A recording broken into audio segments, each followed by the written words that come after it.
Hey, welcome, all my right thinkers. Thanks for tuning in and check out your boy, P-Funk, Thinking Right, out here in my lab, in my book, about to wrap up the session of culture interactions between the Hindus and the Buddhisms. And the Buddhists is really one of the last religions, so they had a perspective that you might want to pay attention to. I like their concepts, so let's go. Rightism, 25 rules live by. Storytelling, story with a message. There's a message in my stories for life. I give you life lessons. You tune into receiving them. I appreciate you. We got a good thing going. Let's do what we do. Right thinking mission, and I'm on it, is to enlighten, inspire, educate, and motivate you, the individual, to a higher level of spiritual level of enlightenment. Right thinking's way of life through mental and spiritual discipline, practice daily, will help and guide you to attain your goal of reaching spiritual enlightenment, aka know thyself. My mission is that all right thinkers know thyself. If you're a right thinker, your goal is to know thyself. You see where we're going with this. Let's get there together. So I ask the question, do you know you? You will when I get through. That's what I do. It's rhetorical, but if you don't have to answer for yourself, tune in. I got you. A person who knows not, and knows not that they know not, is foolish. Disregard them. A person who knows not, and knows that they know not, is simple, so you can teach them. That's why I do what I do. For you, I appreciate you too. Stay tuned. I got more for you. A person who knows not, and believe and think that they know, is dangerous. Avoid them. I do. A person who knows and knows not that they know is spiritually asleep. I can awaken them. I'm your spiritual alarm clock, here to wake you up with knowledge of self. That's what I do for you. A person who knows and knows that they know is wise. Follow them. All these persons reside in you. Right thinkers, know thyself, and to Maat, be true. Pay attention, because in every culture, they needed one thing, and they all called it something different. Pay attention, you learn something. Put your learning caps on right now, because class is in session. Right thinkers, let's talk about how the Buddhists and the yogic psychological discipline, the middle path, aka, they didn't call it Maat philosophy, but that's what it is, and we can talk about that right quick. Let's go. This Buddhist yogic philosophical discipline, we call it spiritual discipline, became known as the Noble Eightfold. I gave you the pie and gave you 8 slices of right thinking. I did that a while ago. And that's called the Eightfold Path and the disciplines of the Buddhist yoga, which lead to spiritual enlightenment. That's the goal of all Buddhists, to become enlightened. That should be the goal for all right thinkers, to know thyself. Same thing. See, you can say something different. You know the names? Check out the names, because it's all symbolical and it's all understanding how to put them together, and it can work in harmony when you understand them. All right? But the middle path. The middle path is also the central feature of who? Yours truly, Maat philosophy from the ancient commissions. It was referred to, what, you ready for this? As to keeping it balanced. I gave you that lesson with the scales. When they show you scales, they should be balanced. That's Maat. When the Greeks show you balanced, scales unbalanced. Justice show you scales unbalanced. That's not Maat, okay? It's a reasonable facsimile, but it ain't Maat. Let's go. In India, 500 to 600 years, pay attention, I'm teaching now, not me, I'm reading for you so you can pay attention. 500 to 600 years before Christianity, Buddhism had caused a renaissance, as they called it, of sorts. And the Brahmanic system, based on the Vedic tradition of ritual asceticism, that's an elaborate myth, and began to lose favor with many aspirants. Why? Who were seeking a more psychological based approach to the pursuit of spiritual enlightenment. Damn all the guys. Stop that. Give me some philosophical things that I can work on. That's what they said. And watch this. That did not include the use of deities or these elaborate symbolisms. Stop playing the games with us. Stop playing the mind game. Just give me this shit. Just give it to me. Stop with the nonsense, so to speak. Watch this. But the ideas inherent in Buddhism, such as what? Karma. That comes from India. India got it from us. We call it Ari, your actions. You reap what you sow. What's this? The law of cause and effect. That's what karma is. You do this, you can get that. And also the idea of what? Reincarnation. Why? Because they knew the spirit don't die. That's why. We knew that. Moving on. But now then you got what they call Maya. That's cosmic illusion, thinking this is the real world. That's Maya, okay? And when the Buddha means what? Buddha, Buddih, means intellect. God can only be understood and recognized through comprehension mentally. Excuse me. Intellect exists in what? The Vedic and the Yoga scriptures of what? India. And prior to the formulation of the Buddha religion. They didn't make that up, okay? They telling you, however, always a however, your spirit system, which is what the ancient Egyptian practice, developed where in the 6th century BCE. We did it, I got the timetable for you. We did it at 10,000 BCE. Just wanting to give you, I got the lesson coming up, the timetable. I wasn't going to use it, but after going through it, that's going to be a perfect way to close it out. Let's go. So now they got this concept from the 6th century BCE from Gautama. Okay, he the Buddha who represented in a way what they call a reform as well as a refinement, okay, of the older teachings. Okay, Old Testament, New Testament, same philosophy, we just tweaked it a little bit. Same thing. Now, which were already widely accepted. Okay, we already got it. We understand it. So you're going to enhance it. Okay. Especially it emphasized what? That God, the ultimate reality, alone exists. And that everyone is equally, pay attention, everyone's equally able to achieve oneness with that reality for themselves. My whole purpose for teaching what I do is to do just that.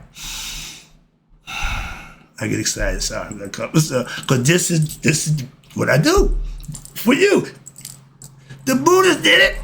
And watch this. Listen, pay attention. They got it from us. Watch this. They tweaked it. And I ain't going to bother with that. Watch this. However, the concept, again, of God and Buddhism is what? Is that God is not to be considered as a deity.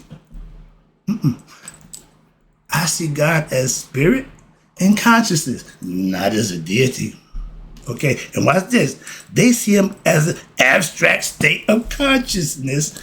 I got goosebumps, which is achieved only when what? Your mind is free of what is earthly and egoistic desires, and consequently, you are free of the fruits of your actions. You don't do things for things. You give up all of that, and you will be blessed in return for doing just that. Your mind will be free to what?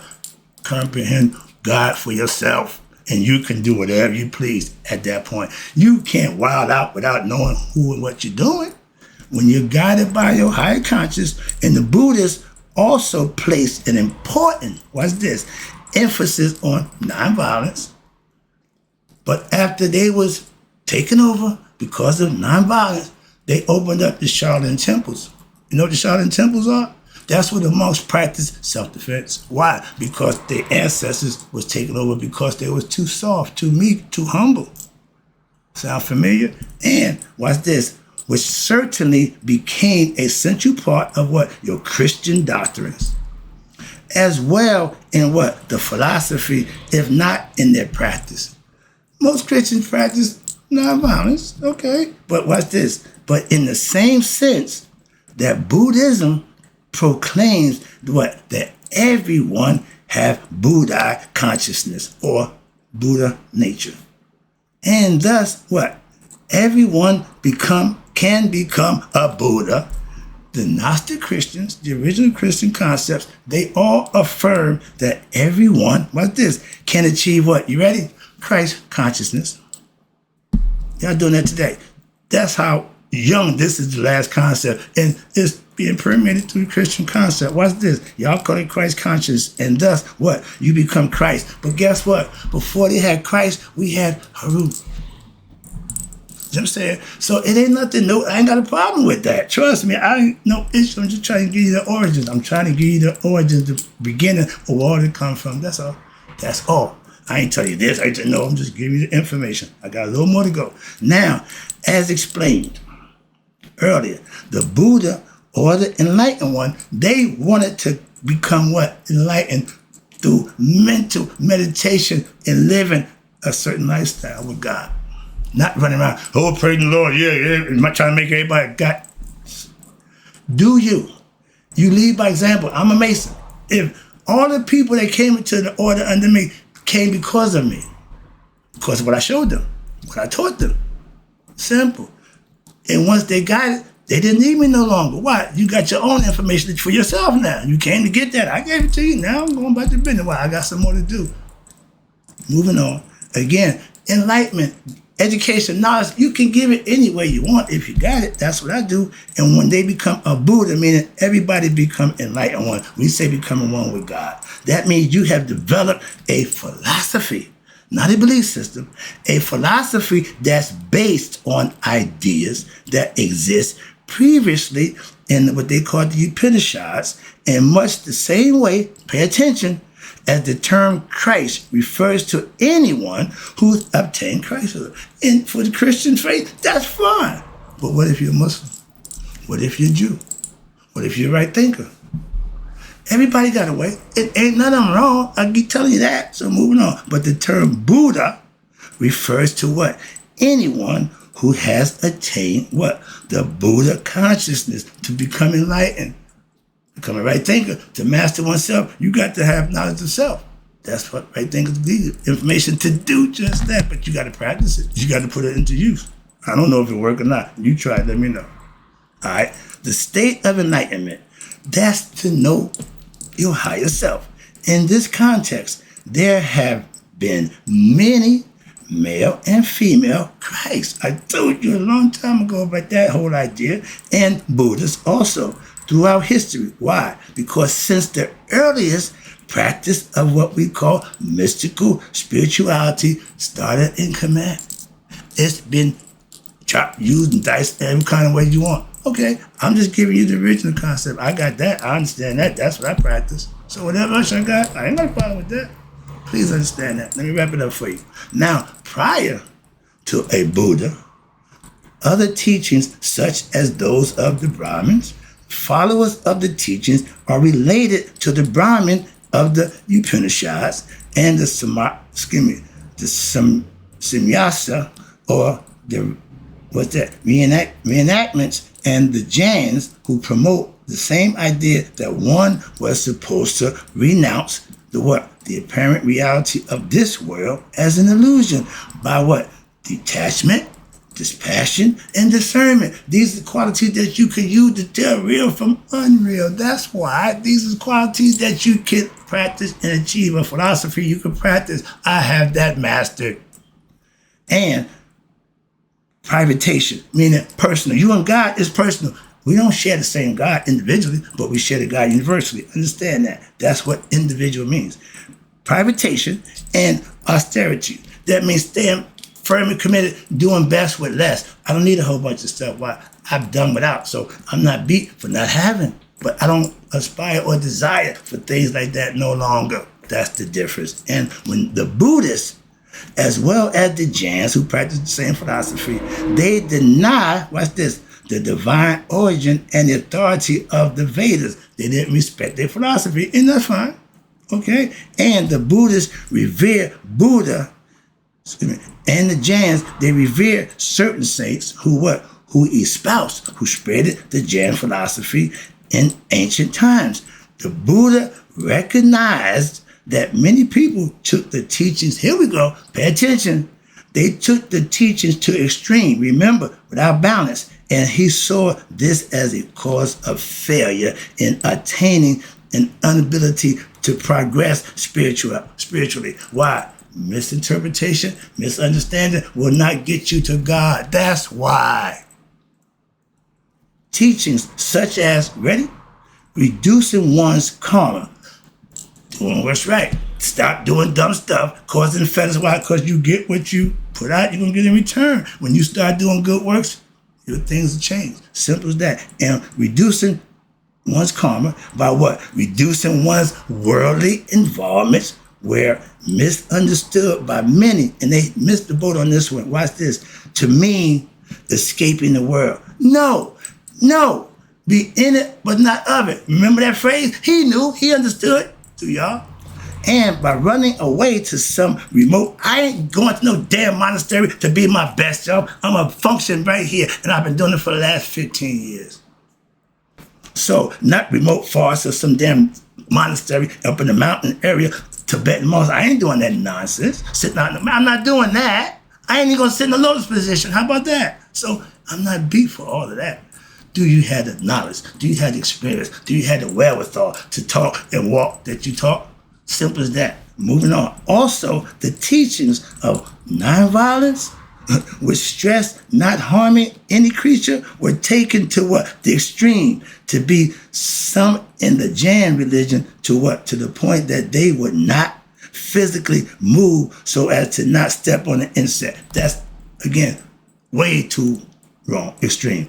Not balanced, or not breathe without covering their mouth or nostrils so as to not kill microorganisms. That's extreme. Again, fanaticism. It's been around a long time. Moving on. But you have others who felt that they should not talk to anyone or interact with others in any way. Why? These teachings were taken to such extremes, misinterpreted, and that some aspirants would remain silent so long as to lose their capacity to what? Speak at all. That is crazy. Ain't nothing smart about that. But others, watch this, others went to strength to starving themselves while others practiced severe austerities such as what? Meditating in the cold rivers. Again, I'm not doing that nonsense to prove how strong. You crazy. Again, I got a best friend. He went to martial arts. He practiced it. I went to see exposition. He laying on the bed and nails and somebody broke a cinder block on his chest. I'm not messing with him. I'm glad he's my friend. Why? I ain't doing that. That's why I respect things that I really can't do. Respect. Moving on. Or watch this. Some even went without not sleeping for hours. All this is extreme. That's not good. I follow a guy, Sadhguru. I've been working with him now over 10 years. Love the guy. And everything that he say, he do. I got nothing but respect for that. I'm not no Indian, no, but I respect his philosophy and what he practices and how he do. But watch this. He had over 10 million volunteers to work with him on his cause. That's a bad man. And I understand the things that he say be profound. He's a meditator. Okay, I'm a yogi, practicing over 10 years. Oh, I don't teach that. Why? That ain't your business. Why? I practice. I ain't a master of it, obviously. So I don't teach it. But moving on, I understand it. So he went into a meditative state. When he came out? 13 days later. When he speak, I listen. Moving on. Just want to, just the idea. But you got others who became so deeply involved with with such an intellectual aspect of the philosophy and the endless questions: where did I come from? Who put me here? How long would I need to be spiritually practiced to reach spiritual enlightenment? Where did Brahman, God, come from? Etc. These are questions where entertained and unfinitum, mean they didn't answer them, and they went without leading to any answers that promote the attainment of enlightenment.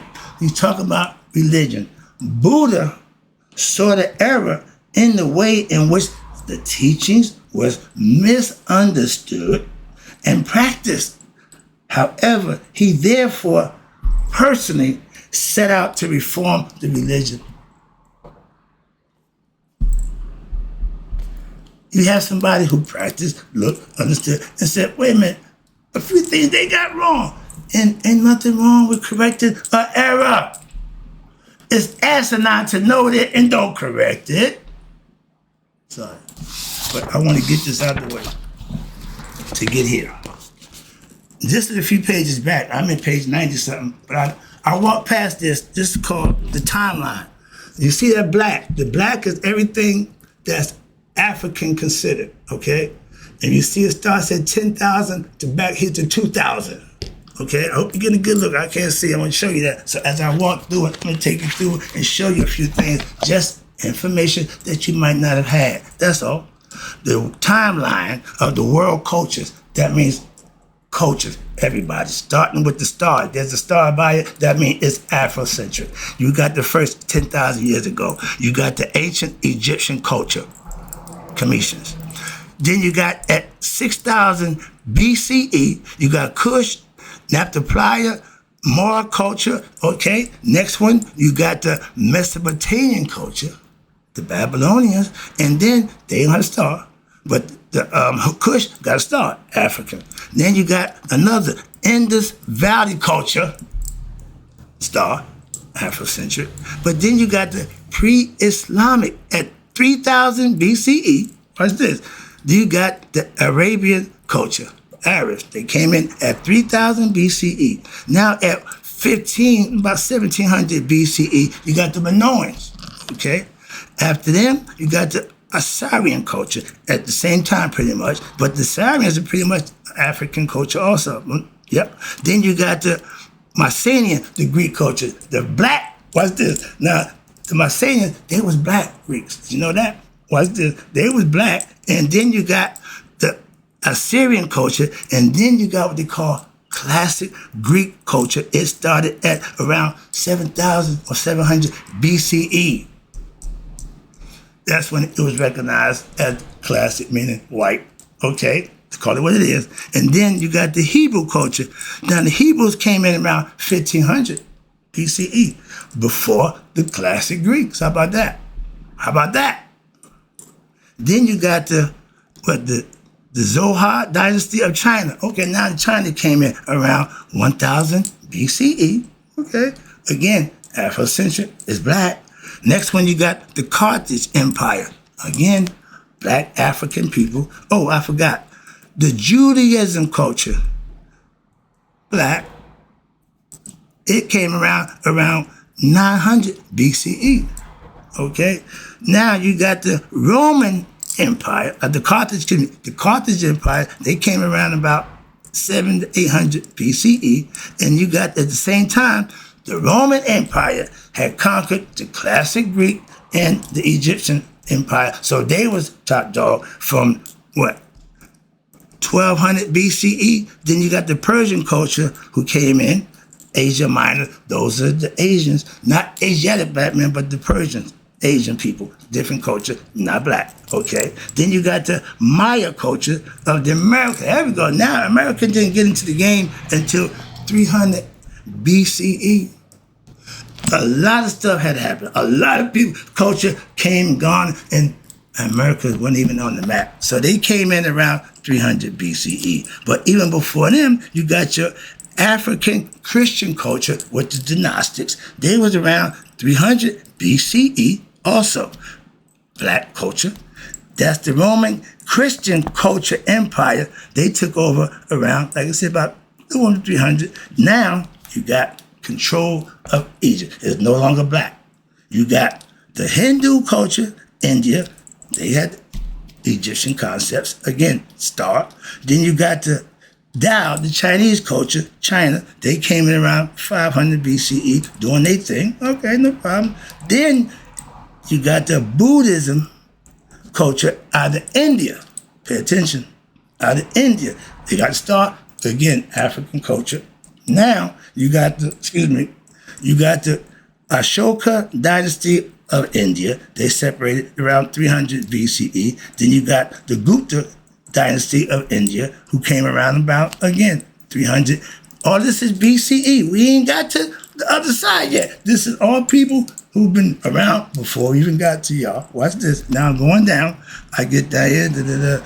Islamic culture. They came into, again, 600 ACE.